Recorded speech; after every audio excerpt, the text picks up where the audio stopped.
That fateful day did not crash down upon Fairmont Crest with an explosion or a shocking accident. It arrived quietly, cold and merciless, like an invisible hand tightening around the heart of the entire Dupree family at once.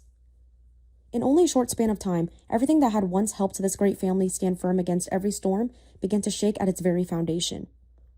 Anita, the woman long regarded as the soul, the memory, and the dignity of the family, was slowly approaching the final threshold after an exhausting battle with illness.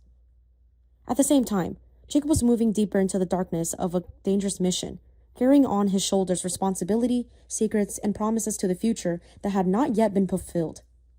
If one loss was enough to tear a family apart, then 2 deaths in the same day were no longer a tragedy, but a massacre of the spirit. The deepest pain did not lie only in the moment they were gone, but in what their passing exposed. Buried resentments, sacrifices that had never been acknowledged, love that had never been spoken aloud, and the silent fractures within the Dupree family that could no longer be hidden. In Anita's final days, the atmosphere around the Dupree family grew heavy with anxiety and helplessness. No one was naive enough anymore to believe that one more miracle, one more treatment, or one last fragile thread of hope could bring everything back to the way it had been. Anita was too tired. Her body was no longer the proud fortress they had withstood so many tempests, but a battlefield worn down by time, where every breath had become a struggle. More painful than anything was the fact that Anita remained frighteningly lucid. She understood exactly where her body was heading, understood the panic in Vernon's eyes, the forced strength in Danny, the choked silence in Nicole, and the trembling despair in Naomi. Perhaps because she understood it all so clearly, Anita wanted even more to leave on her own terms. With dignity and within the last trace of order she was still trying to preserve for her family. But that choice felt like a blade cutting deep into the hearts of those left behind. Vernon tried to remain standing like the last pillar, not because he was stronger than everyone else, but because he knew that if he fell, this family would truly split apart.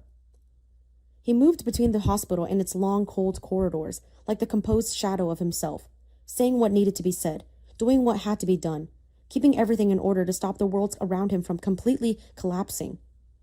Yet beneath that calm exterior was a silent rage with nowhere to go.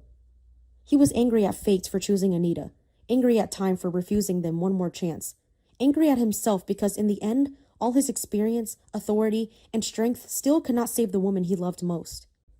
That tightly restrained suffering made Vernon one of the most haunting images of tragedy, because some pain does not explode. It sinks, heavy as lead, and quietly destroys a person from within. But Naomi was the one truly torn in half. The fear of losing Anita was already enough to suffocate her, because Anita was not only her grandmother, but the last place where Naomi still felt she belonged to a family with history, with love, and with somewhere to return to. Then, when the devastating news about Jacob arrived, every limit of endurance inside her collapsed at once. No one could prepare for losing a husband on the same day they lost their grandmother. No words of comfort could truly reach Naomi in that moment, because her pain was no longer a single wound, but 2 merciless blows striking the same heart one after the another. Jacob, the man who should have been beside her in the worst moment of her grief, became instead the name spoken in panic and cruelty. From that moment on, Naomi was no longer a widow or a grandmother in mourning. She became the living embodiment of compounded loss, the unanswered question of how a person is supposed to be living when the emotional foundation of their life is ripped away all at once. Jacob's death made everything even more violent because it can never be understood in only one way. If he fell in the line of duty, people could call him a hero. But the title of hero cannot warm Naomi's empty bed, cannot give her back an embrace, cannot answer why he still chose to go when so much between them remained unfinished. That is where Jacob's nobility became a source of rage. Sacrifice always sounds beautiful to the outsiders, but to a family, sacrifice can sometimes wear the face of abandonment. Naomi could be proud of Jacob and still be furious with him to her core.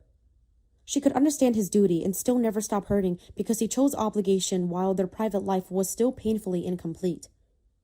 Then, out of grief, suspicion began to seep in like poison. If Jacob died during an investigation, was it truly an unavoidable sacrifice?